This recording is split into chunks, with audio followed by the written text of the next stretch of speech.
Let's listen to Braun. He's got some very good advice. For support, life is filled with lessons, and they will. Yeah, lessons do make you stronger. That's for sure. And one thing learned in this, guys, is you have to be careful who you trust, because people will tell you, "Trust me, trust me, trust me," and the whole time they're telling you that, they're pushing the knife in your back. And I'm not going to say it was Mel that done this. I don't know, but all I did was ask for one of them to fess up, because it had to be one of them. And Sarah's still here, uh, so um, and I trust her 100%. Yeah, me too, man. Such great advice. All of the people, the moderators that left, uh, you trusted them 100%. You're telling us to be careful who we trust. I mean, you're giving us advice, and I certainly have taken it into consideration. I have many questions. But right now I'm going to just bring up one topic, and that is your visit to the emergency room, stating that you were exhibiting chest pains, a numbness in your hands, etc. And then you had to sit in the waiting room, I guess, waiting to see a doctor. Well, for all of you folks that don't live in the United States, I'm going to tell you what the medical protocol is for someone coming to the emergency department and presenting with those symptoms. They are automatically bumped up. They're not made to go sit down, have a seat, and wait till you can see a doctor. They take you back immediately. Why?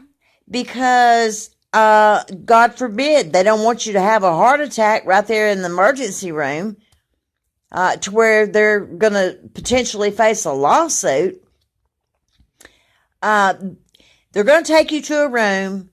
There's going to be at least a couple of doctors and several nurses. It's like a whole team of people that come in immediately. And they do various tests. And then they admit you, because they want to do what they call, stress testing.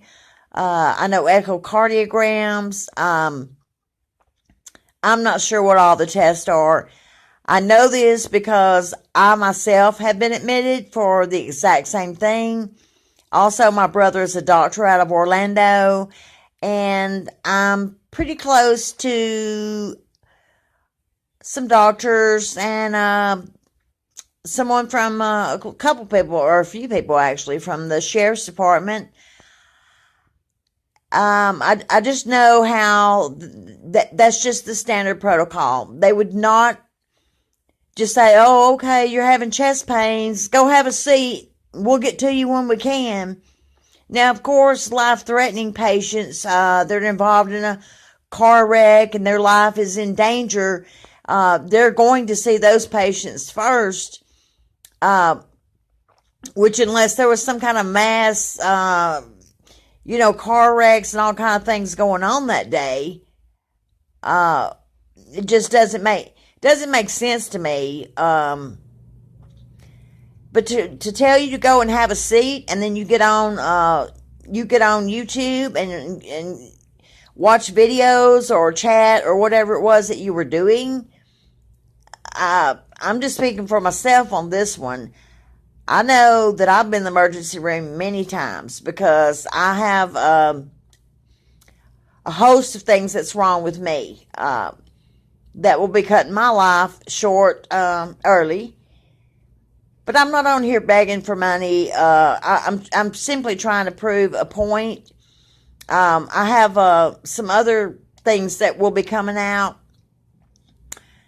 because I tried to communicate with you privately, like you asked, and that didn't work. So I basically had no other option than to make a video.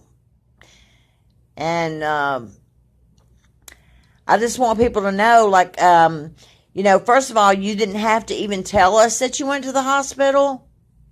You came home and you was able to do a live with no problem. That's a little suspect to me. I'm not saying any of these things are a fact. I'm just saying it makes people question it. So you sat up till 4 a.m. You make a parody of Grumpy Granny.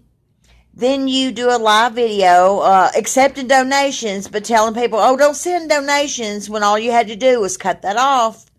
You could have done it for free. You told us all about your personal drama. And now you got people fighting all over the place. And as far as your subs being the greatest subs, let me tell you something. This is supposedly was a true crime community. And people are going to ask questions when something doesn't fit right or seem right. And then when they do, God forbid, we're all told that we need to go and we need to seek mental help. We need to get off the internet. Childish, first grade behavior.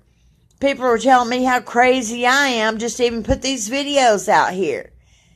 I don't care. Bring on the attacks. But anybody that even semi-supports anything that I'm saying, they're also attacked when they've done nothing wrong whatsoever. It's a free country, and we are all able to voice our opinions. We're supposed to put 100% trust in you, but yet anything I say is absolutely just a complete lie made up out of thin air. You did say you were addicted to Percocet, right? 30 milligrams?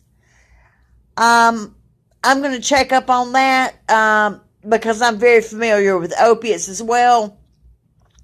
I don't believe they make a 30 milligram Percocet. So if I'm wrong on that, I'll be, redacting that statement. But that's what I got to say about the emergency room visit, and trust me, there is more to come. So, like I said, I just want to let people know that live outside the United States, and for even those that do live here, that don't know the standard medical procedures. That doesn't make sense. And if you've had anxiety all these years, I'm on 2 anxiety medications. One is it's a heart pill that stops the fight or flight response. And the other is obviously a benzodiazepine, which is prescribed for anxiety. I've been on them for many years. So that's what I got to say. I'd like you to answer that question. And then, like I said, I have, as well as other people, I have several more. We'd just like an answer. Okay? Thank you. You all have a great day.